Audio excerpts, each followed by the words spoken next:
Michelle from Movement Lesson. Every day I'm somewhere offering more information how to help your child.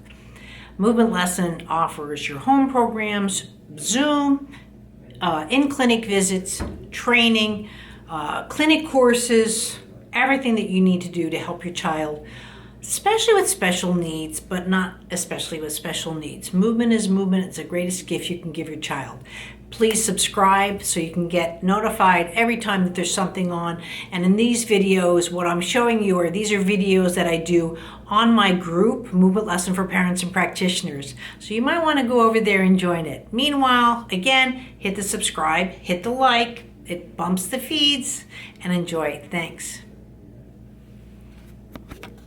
Hi guys, it's Michelle from Movement Lesson. I really wanted to take a moment to talk to you about vision in your child.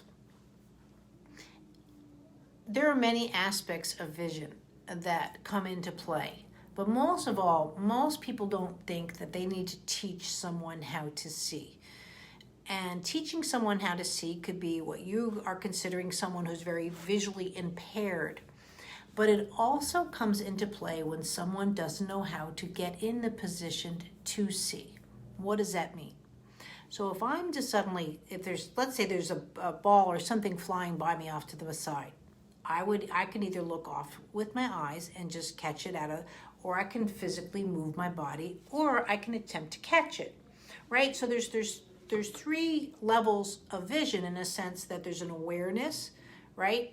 And there's a presenting to, and then an interaction with. And when we have someone in our lives, and it could be children and it really could be seniors as well, you'll see this with Alzheimer's, as a vision is the first thing to go.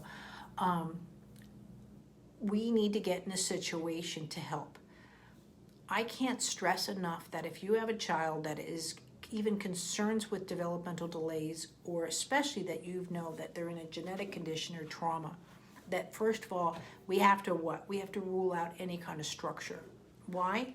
Because maybe I can't see the ball because literally I can't see this ball. Maybe I'm nearsighted, and until it's right about here that I see it. That's not a startle reflex. That is vision. That is lack of convergence. It's lack of binocular vision.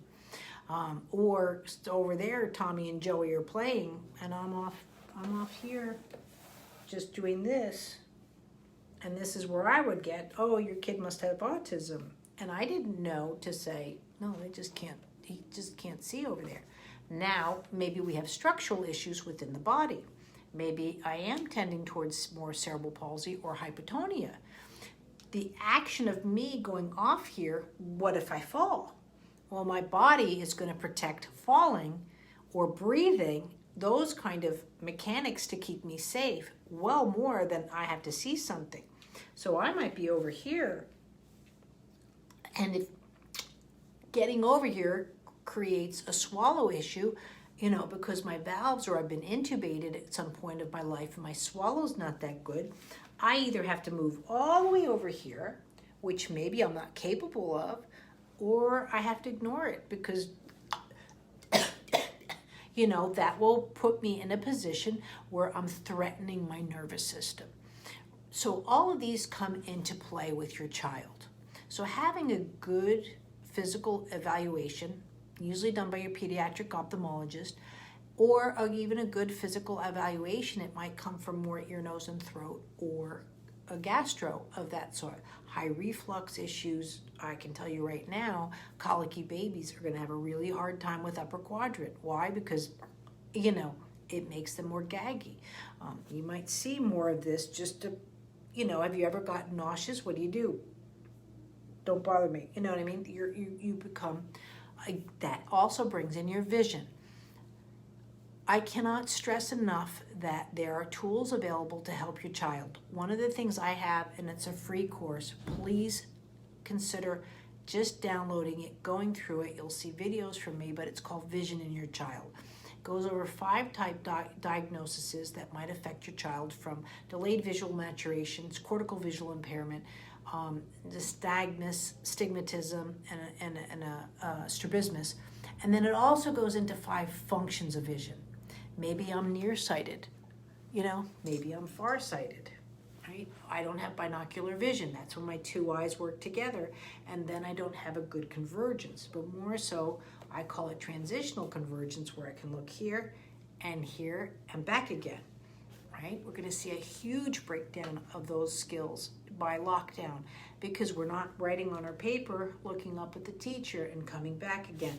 Our vision is becoming very short. I can guarantee you right now, thanks to COVID and lockdown situations, where you're going to see long vision really go down, and your child's reading might go down a grade level just because of lack of interaction. Kids weren't getting to the parks.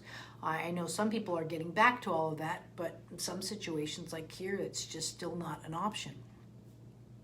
So these are all the things to look at.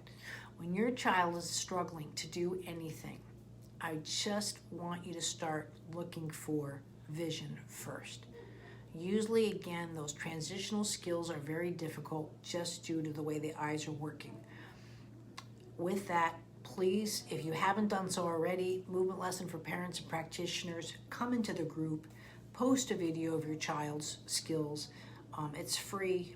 If you're not sure how your child is assessing their movement and using it to their optimal abilities, by all means, I do reviews once a week for everybody, and I'm live on my group to interact. I certainly have enough courses. If you do have a visual concern, I have a patching course, I have sitting in vision, I go into my cognitive vision assessment.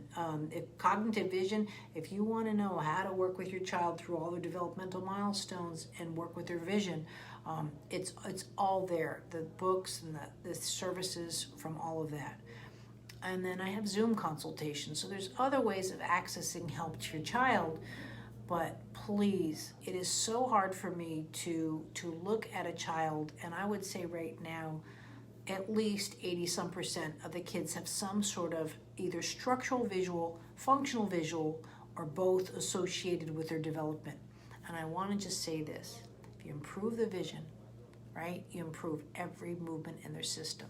Think of a rock. You're throwing a rock into a pond, right, and the ripples go out. You will affect the entire shoreline of that lake.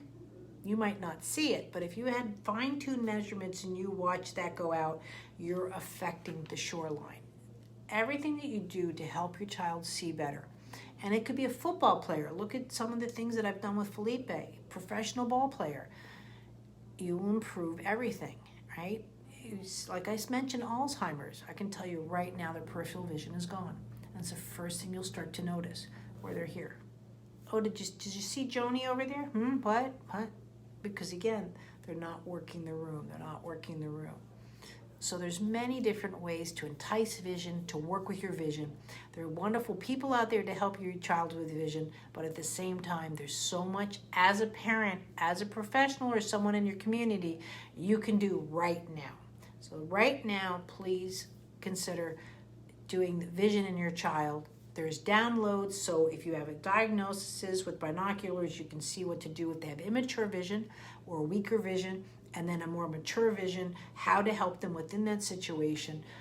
And then there's also, again, free tips for a successful ophthalmologist appointment, so you know what to look for and what you're asking for to help your child see better. Thanks, guys. Bye.